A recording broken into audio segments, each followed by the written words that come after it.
Hi everybody, so welcome to the video. This is a little bit of a impromptu video that I just wanted to make. It's going to be a two-parter, and I just wanted to share as a really amateur starting off content creator what works for me for recording games and for editing and putting out games.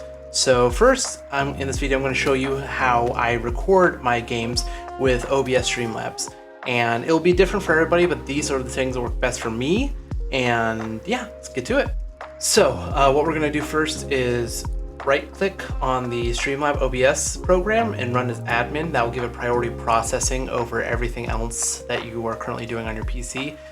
Let it be if you're running a game directly on your PC or through a Elgato capture device. When the display comes up, you're gonna go to your settings, go to video, and then make sure your base canvas matches your output canvas, and then put your downscale filter to 32. When you're streaming, you're going to want it to be 16. That way, when you're outputting it live, you can afford to do that when you're recording because you're not always putting out data onto the internet.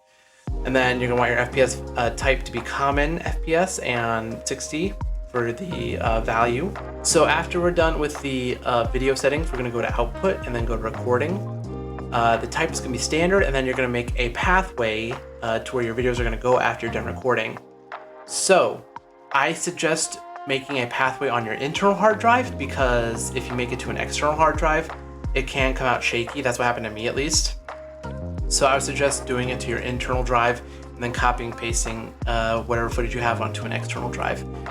For recording format, we're going to want to do MKV. I would not suggest doing MP4 because for me, and I think for other people, when it crashes the MP4, that footage is basically gone, and unless you have a program to uncorrupt it, it's your SOL, unfortunately. So I would do MKV because it's a lot more reliable. If it crashes, you have a lot better chance of recovering that previous footage and just keep going with your recording. For the recording device, I would suggest if you have an NVIDIA device, do the NVINC New.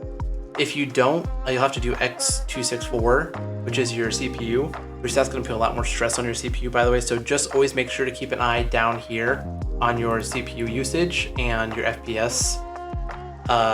If you have AMD, there's also an option for that, but for some reason, when I used AMD, it did not work out too well. So I basically had to buy an NVIDIA card to be able to use this program a lot better. It was a good investment in general. For rate control, you want to do constant bit rate, especially when you're recording a video, because you're going to have to keep processing it through different things when you're editing. So when it comes out, it's going to be decompressed. So you want it as big as possible. For me, people suggest to do 60 to 70 bit rate. I do 70 because, again, with each editing process you do, it's going to be compressed even more. And when you put it out to YouTube, it's going to get compressed even further. YouTube isn't the best with their compression rates. Keyframe interval, you're going to want to keep that to 2. Preset, you're going to keep it quality. Profile is going to be high. And max B-frames, do it to 1. That sort of helps you in the editing process for the keyframe and the B-frames. It gives it more frames in general that allows you to have a little bit of an easier time processing it through for editing. What I suggest after you have everything set up and have a pathway set up and you go to edit your video, something you can do, because MKV isn't the easiest to edit on DaVinci Resolve. I do not know why. But if you are okay with compressing your video even further, you can go to a media conversion application called Handbrake, which I'll leave down in the description below, the link to the Handbrake website. And I'll leave links to everything that I'm talking about in these videos so you guys can go check them out yourselves. But Handbrake, let me pull it up here. So after opening up Handbrake, you drag and drop any sort of media file you want onto this. And for me, I have a customized preset called main YouTube. If I want to compress stuff even further, I change the format to MP4, so it turns it from MKV to MP4. And then for the video settings, I make sure that the encoder is H.265, frame rate 60.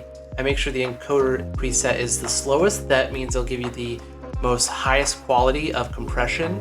And then I make sure that the constant quality is at 20.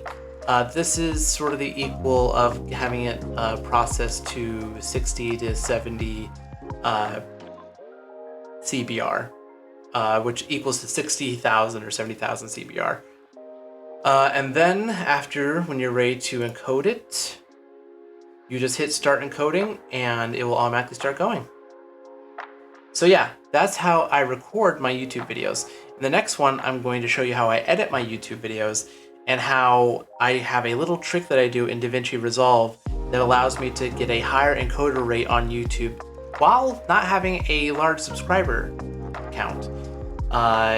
There are two different ways you can do it. One is way longer, but it gives you the accessibility to 4K.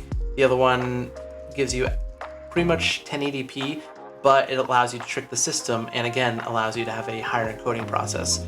I should have listed down below the playlist that will be linked to these two videos. So yeah, I look forward to seeing the reactions to these videos and the feedbacks on them. And I hope this is helpful. If you have any questions, don't be afraid to comment and I'll do my best to answer them. I'm not the most tech savvy, but this is just what's been working for me.